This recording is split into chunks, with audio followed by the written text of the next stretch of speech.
हरे कृष्णा। तो चलिए आज मैं आप सभी को सुनाती हूँ आंवला की एकादशी व्रत कथा, जिसको कि रंग भरनी एकादशी व्रत कथा भी कहते हैं और जिसके सुनने मात्र से ही 1000 गाय के दान देने वाली पुण्य की फल की प्राप्ति होती है। तो चलिए आज मैं आप सभी को सुनाती हूँ आंवला की एकादशी व्रत कथा, जिसको फागुन मास के शुक्ल पक्ष की एकादशी बोला जाता है। और आंवला की एकादशी का महात्म्य क्या होता है ये अब आप सुनिए। तो युधिष्ठिर ने कहा कि श्री कृष्ण, मैंने विजया एकादशी का महात्म्य, जो महान फल देने वाला है, सुन लिया और अब फाल्गुन शुक्ल पक्ष की एकादशी का नाम और महात्म्य बताने की कृपा कीजिए। तो भगवान श्री कृष्ण बोले, महाभाग धर्मनंदन, सुनो, तुम्हें इस समय वह प्रसंग सुनाता हूँ जिसे राजा मानधाता के पूछने पर महात्मा वशिष्ठ ने कहा था। और फाल्गुन शुक्ल पक्ष की एकादशी का नाम है आंवला की एकादशी और इसका पवित्र व्रत विष्णु लोक की प्राप्ति कराने वाला है। तो मानधाता ने पूछा, द्विज श्रेष्ठ, यह आंवला की एकादशी कब उत्पन्न हुई, मुझे बताइए। तो वशिष्ठ जी ने कहा, हे महाभाग, सुनो, पृथ्वी पर आंवलकी की उत्पत्ति किस प्रकार हुई यह मैं अब आप सभी को बताता हूँ। कि आंवलकी की महान वृक्ष है जो सभी पापों का नाश करने वाला है और भगवान विष्णु के थूकने पर उनके मुख से चंद्रमा के समान कांतिमय एक बिंदु उत्पन्न हुआ। वह बिंदु पृथ्वी पर गिरा, उसी से आंवलकी यानी कि आंवले का महान वृक्ष उत्पन्न हुआ और यही सभी वृक्षों का आदिभूत कहलाता है। और इसी समय समस्त प्रजा की सृष्टि करने वाले भगवान ने ब्रह्मा जी को उत्पन्न किया और उन्हीं से इन प्रजाओं की सृष्टि हुई। और देवता, दानव, गंधर्व, यक्ष, राक्षस, नाग तथा निर्मल अंतःकरण वाले महर्षियों को ब्रह्मा जी ने उत्पन्न कर दिया। उनमें से देवता और ऋषि उस स्थान पर आए जहाँ विष्णु प्रिय आंवलकी का वृक्ष था। तो हे महाभाग, उसे देखकर देवताओं को बड़ा विस्मय हुआ और वे एक दूसरे पर दृष्टिपात करते हुए उत्कंठा पूर्वक उस वृक्ष की ओर देखने लगे और खड़े खड़े सोचने लगे कि प्लच्छ यानी कि पाकर आदि वृक्ष तो पूर्व कल्प की ही भांति हैं, जो सब के सब हमारे परिचित हैं, किंतु इस वृक्ष को हम नहीं जानते।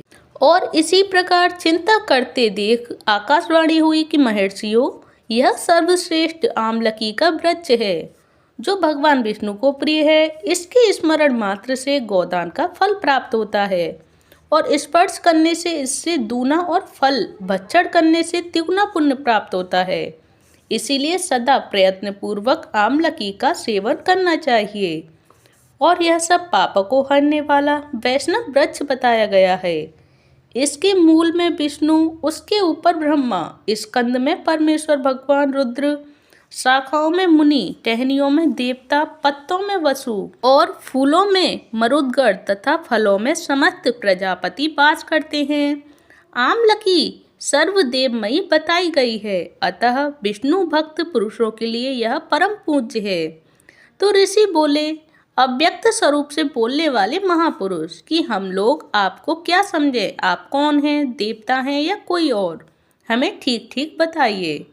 तो आकाशवाणी हुई कि जो संपूर्ण भूतों के कर्ता और समस्त भुवनों के दृष्टा हैं, जिन्हें विद्वान पुरुष भी कठिनता से देख पाते हैं, वही सनातन विष्णु मैं हूँ। और देवादिदेव भगवान विष्णु का कथन सुनकर उन ब्रह्म कुमार महर्षियों के नेत्र आश्चर्यचकित हो उठे और उन्हें बड़ा विस्मय हुआ और वे आदि अंत रहित भगवान की स्तुति करने लगे। फिर ऋषि बोले कि संपूर्ण भूतों के आत्मभूत आत्मा एवं परमात्मा को नमस्कार है। अपनी महिमा से कभी च्युत न होने वाले अच्युत को नित्य प्रणाम है। अंत रहित परमेश्वर को बारंबार प्रणाम है। दामोदर कवि, सर्वज्ञ और यज्ञेश्वर को नमस्कार है। मायापते, आपको प्रणाम है। आप विश्व के स्वामी हैं, आपको नमस्कार है। तो ऋषियों के इस प्रकार स्तुति करने पर भगवान श्री हरि संतुष्ट हुए और बोले कि महर्षियों, तुम्हें कौन सा अभिष्ट वरदान दूं। तो ऋषि बोले, भगवान, यदि आप हमसे संतुष्ट हैं तो हम लोगों के हित के लिए कोई ऐसा व्रत बताइए जो स्वर्ग और मोक्ष रूपी फल प्रदान करने वाला हो। तो भगवान विष्णु बोले, महर्षियों, फाल्गुन शुक्ल पक्ष में यदि पुण्य नक्षत्र के युक्त द्वादशी हो तो वह महान पुण्य देने वाली और बड़े बड़े पातकों का नाश करने वाली होती है। तो द्विजवरो, उसमें से जो विशेष कर्तव्य है उसको सुनो कि आंवला की एकादशी में आंवले के वृक्ष के पास जाकर वहां रात्रि में जागरण करना चाहिए और इससे मनुष्य सब पापों से छूट जाता है और सहस्त्र गोदानों का फल प्राप्त होता है। और विप्रगण, यह व्रतों में उत्तम व्रत है जिसे मैंने तुम लोगों को बताया है। तो ऋषि बोले, हे भगवान, इस व्रत की विधि भी बतलाइए, यह कैसे पूर्ण होता है? इसके देवता, नमस्कार और मंत्र कौन से बताए गए हैं? उस समय स्नान और दान कैसे किया जाता है? पूजन की कौन सी विधि है तथा उसके लिए मंत्र क्या है? इन सब बातों का यथार्थ रूप से वर्णन कीजिए। तो भगवान विष्णु ने कहा कि हे द्विजवरो, इस व्रत की जो उत्तम विधि है उसको श्रवण करो। एकादशी को प्रातःकाल दंत धावन करके यह संकल्प करें कि हे पुंडरीकाक्ष, हे अच्युत, मैं एकादशी को निराहार रहकर दूसरे दिन भोजन करूंगा और आप मुझे शरण में रखें। ऐसा नियम लेने के बाद पतित, चोर, पाखंडी, दुराचारी, मर्यादा भंग करने वाले तथा गुरु पत्नीगामी मनुष्यों से वार्तालाप न करें और अपने मन को बस में रखते हुए नदी में, पोखरे में, कुएं पर अथवा घर में ही स्नान करें और स्नान के पहले शरीर में मिट्टी लगाएं। और ये मंत्र भी बोले। मृत्तिका लगाने का जो मंत्र है वो ये है, अश्रुक्रांते रथक्रांते विष्णु क्रांते वसुंधरे, मृत्तिके हर में पापम जन्म कोटया समर्जितम। तो वसुंधरे, तुम्हारे ऊपर अश्व और रथ चला करते हैं तथा वामन अवतार के समय भगवान विष्णु ने भी तुम्हें अपने पैरों से नापा था। मृत्तिके, मैंने करोड़ों जन्मों में जो पाप किए हैं, मेरे उन सब पापों को आप हर लो। ये अर्थ है इस मंत्र का। और जब स्नान करेंगे तो इस मंत्र को करके करेंगे। मंत्र को बोलना चाहिए स्नान करते समय, वो है, त्वं मातः सर्वभूतानां जीवनं तत्तुरक्षकं स्वदेजोद्भिजत जातीनां रसानां पतये नमः। स्नातोऽहं सर्वतीर्थेषु हृदय प्रश्न वडेषु च नदेषु देवघातेषु इदं स्नानं तु मे भवेत्। तो इसका अर्थ है इस मंत्र का कि जल की अधिष्ठात्री देवी माता, तुम संपूर्ण भूतों के लिए जीवन हो। वही जीवन जो स्वेदज और उद्भिज जाति के वर्णों के लिए जो जीवों को भी रक्षक हैं। तुम रसों की स्वामिनी हो, तुम्हें नमस्कार है। और आज मैं संपूर्ण तीर्थों, कुंडों, झरनों, नदियों और देव संबंधी सरोवरों में स्नान कर चुका और मेरा यह स्नान उक्त सभी स्नानों का फल देने वाला हो।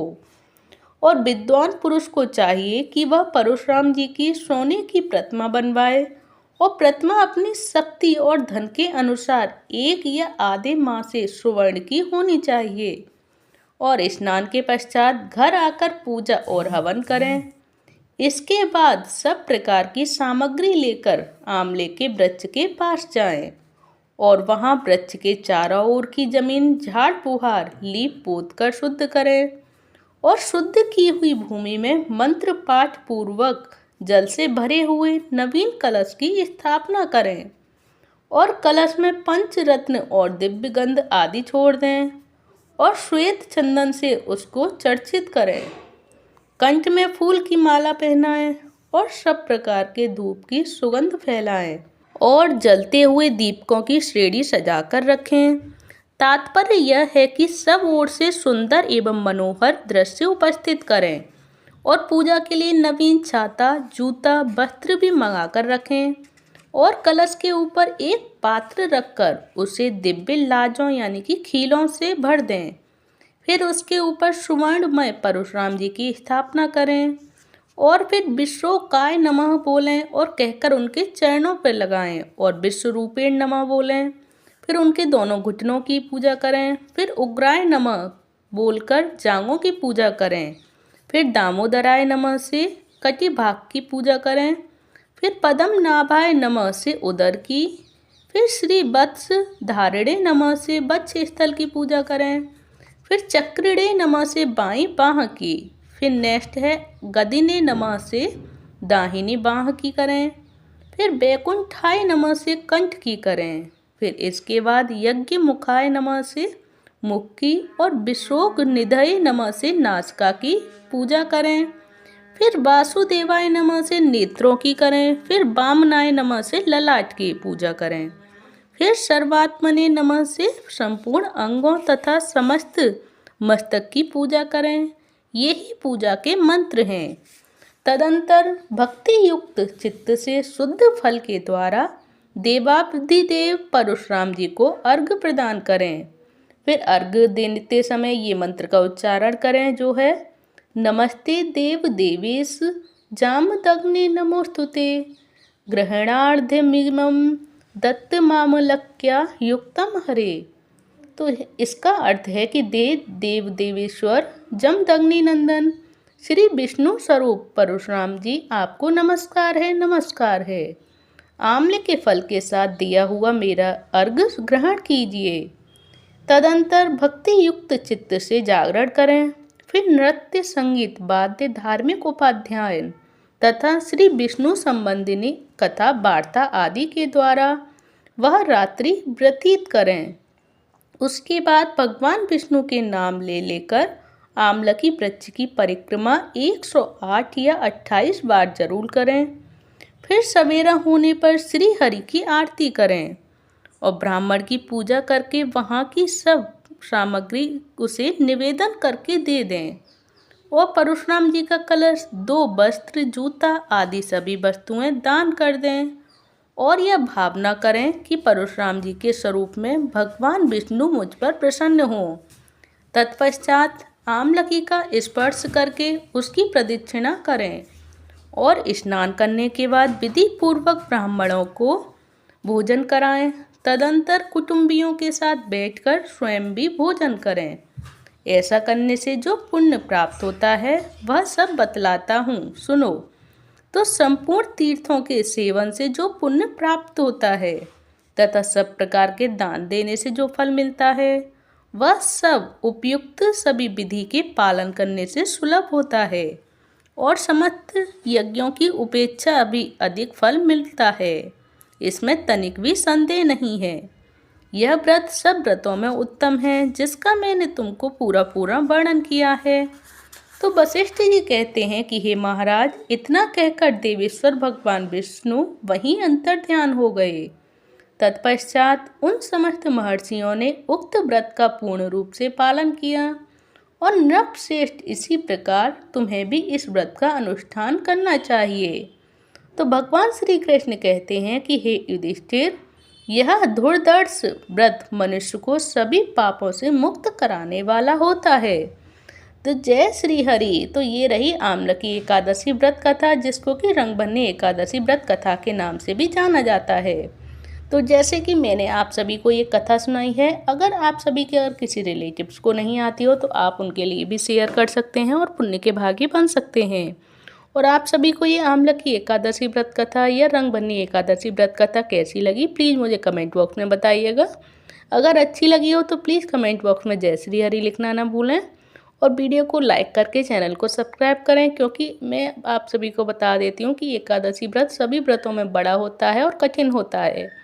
अगर हम इस एकादशी व्रत को पूर्ण करना चाहते हैं तो इस कथा को अवश्य सुनें, एक दूसरे के साथ शेयर भी करें, क्योंकि अगर हम इतना कठिन व्रत रहें और उनकी कथा न सुन पाएँ तो ये व्रत पूर्ण नहीं माना जाता। तो मैं आप सभी से कहूँगी कि इस व्रत को पूर्ण करने के लिए इस कथा को अवश्य से अवश्य ज़रूर सुनें।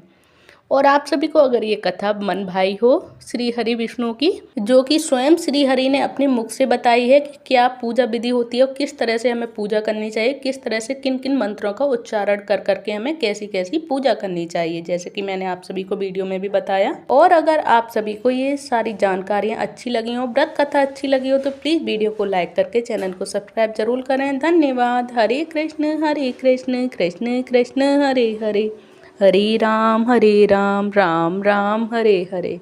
हरे कृष्णा, हरि बोल।